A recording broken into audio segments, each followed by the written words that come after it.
Good morning, dear friends. Today we are going to learn about simple future tense and its proper use in our day-to-day lives. We need to understand what is simple future tense first. Okay, simple future tense, we can use it in two ways, that is in informal ways and in formal ways. When we are having a conversation with our parents, family members or friends, correct? Here you can use the conversation like informal ways. And formal ways means it is an official conversation where you are having with maybe with your principal, maybe with your uh, authorities, government authorities, correct?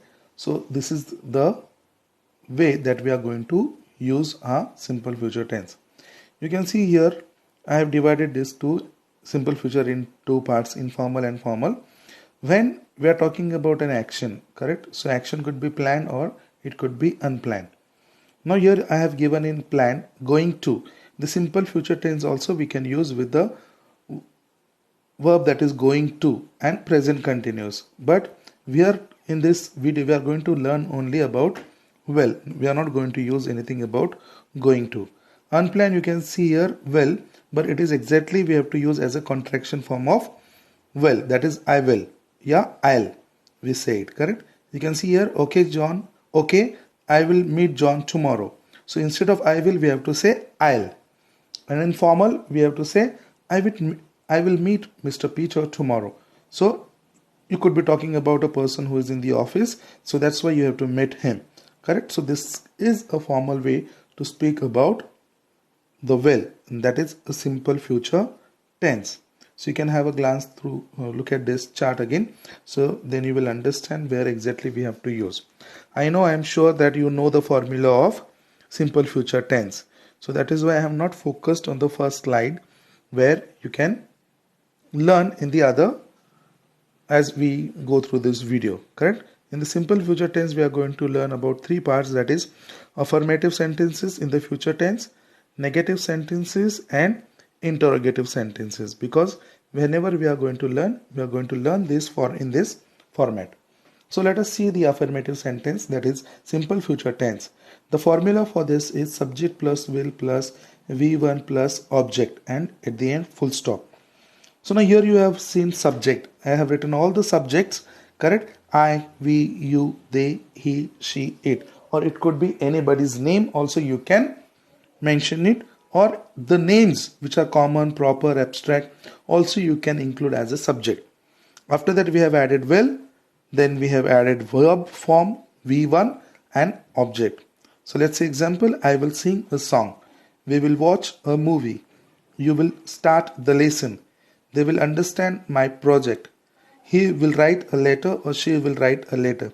Here you can clearly see that it is very simple. We have to just add will. Because in the simple present tense, you can see that if you take out the will, you will get a simple present tense, correct? I sing a song. But in the future tense, in order to make it future, we have to take the helping verb form that is will in order to make it as a simple future tense. Have you understood? It is very simple to understand. Subject plus will plus V1 plus object. That is affirmative sentences. Correct? So you have to just add will. I am again telling you in order to make it as a future tense.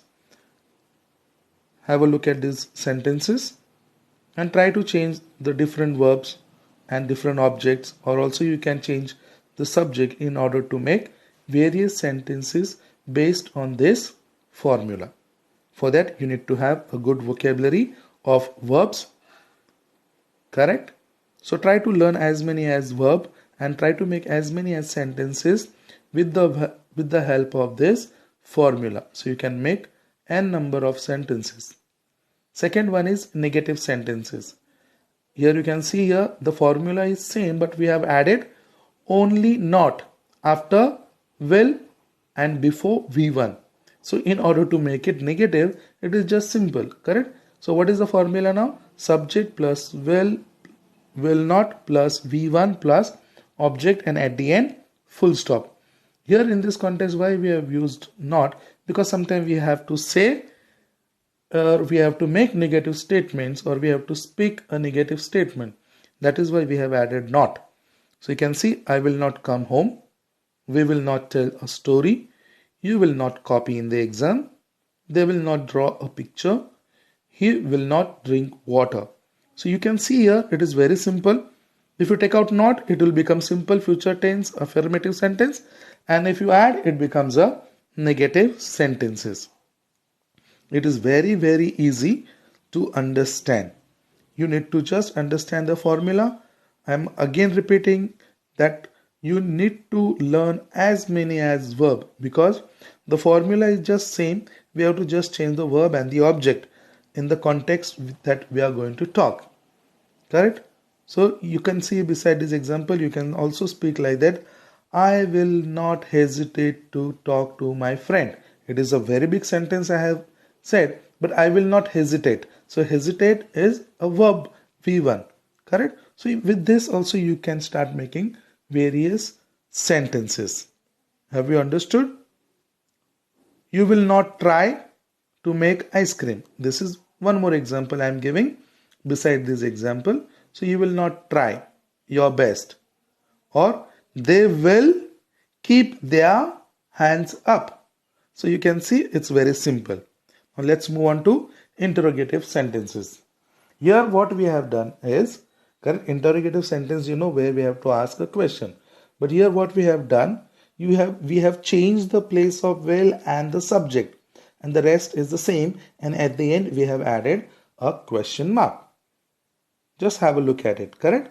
Will plus subject plus V1 plus object, and at the end question mark. You can see in the blue words which we have written. Now see example. Will I see him again? So you are trying to ask a question. Will we reach on time? Will you go with them? Will they allow you to enter? Will he give you what you ask? See here you can see the tone also has changed. Here we have to just one thing we have noticed, that we have changed the place of will and subject, and rest of the formula is as it is. So it is very simple to understand the simple future tense. Got it? Just have a look at these words or the sentences and try to make as many as sentences, or try to speak as many as sentences in the future tense by using this interrogative formula. You can ask question to your brothers, your parents, and ask them also to answer in a similar manner like in affirmative sentences we have learned. Example, will I see him again? You can say yes, you will see him again. So now we are going to learn the exact use of will in the future tense. Correct? Where exactly we have to use. Here I have given one prediction. The things that we predict to happen in the future. The things that is going to happen in the future, that is where we are going to use a simple future tense. Correct? I think I will pass the exam. So here is the future you are predicting. Okay. Amit moved to another country. You will never see him again. So you can see here we are talking about a future tense in the prediction form. Correct? I hope things will improve soon. Okay, the word prediction is nothing but it's a future thing. Okay, you are trying to tell something that you will see or you will do in the future.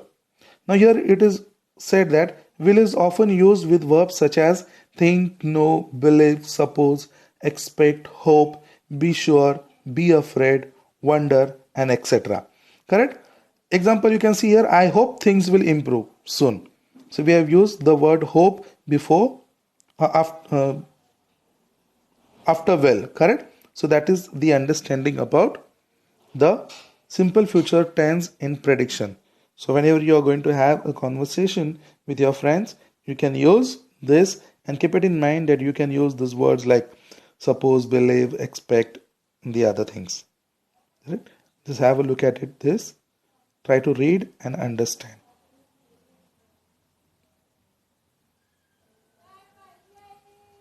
Very good. Correct? Now we are going to learn another use of simple future tense, that is will, where we have to use exactly. Correct? We will understand. Again, I'm telling you, you have to improve your vocabulary, so then you will be able to use proper sentences. Now you can see here the action that we decide to do now at the moment of speaking. The action that we decide to do now at the moment of speaking. I am hungry, I'll have a toast. So you are deciding action, correct, at the moment of speaking. What would you like to drink? See, your answer is I'll have Coke, please. Correct. So this is about the sentences. Correct. See the third sentence. The phone is ringing.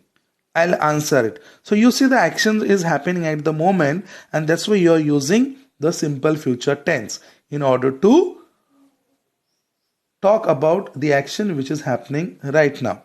Correct. In the green, you can see that in these sentences, you might have to notice that I have used I'll. Correct? You can see I have used I'll. This means that it is a contraction form of I will. That is I'll. So don't worry about I have not used will here, but I have used I'll. And you can see here all the conversation. Okay? You can see here it is an informal way. Though the person is at home and he's talking, would you like to drink? Correct? What would you like to drink? I'll have a Coke, please. So it is informal. A friend is asking to his friend. He's offering something. Correct? So that is the use of simple future tense. So in this way you can practice and try to learn about this simple future tense. You can just go through this again and again, so that you will understand. We have to learn the correct formula, correct words in order to have a good conversation. In this next slides, you can see that when we are offering some help, correct? So when we offer some help or we want to offer something to someone, see the example. Your luggage looks very heavy. I'll help you with it. Correct? So you're offering your help. See the next one. You don't have a car. I'll take you to the airport. So it is when you try to offer a help, correct, to a person, you can always use this formula to have a better conversation. Next is promises. So whenever we make promises, correct, we have to use simple future tense. Thank you for giving me your book. I'll give it back to you next week. So you have made a promise. You have given a promise to your friend. Correct? First of all, you have thanked him, and now you are giving promise so that you are going to return his book. Correct? In the form of simple future tense that we have used. I'll find the right job for you. Don't worry. I will come home before 9, Dad. So here 2 sentences we have done. Correct? I'll find the right job for you. Don't worry. So you are giving a promise. You are making a promise to your friend and asking him not to worry. I will come home before 9, Dad. So if you want to go out, and surely you have to tell your parents or your mother, correct, your elders at home by saying that, don't worry, I will come home before 9. So this is the promise that you are making to a person. Correct? That's why we have to use a simple future tense. Have you understood, my dear friends? Correct? It is the one of the simple tenses that anyone can learn. Correct? And it has got a very, very simple formula. You have to remember just only subject plus will plus V1 plus object. Thank you.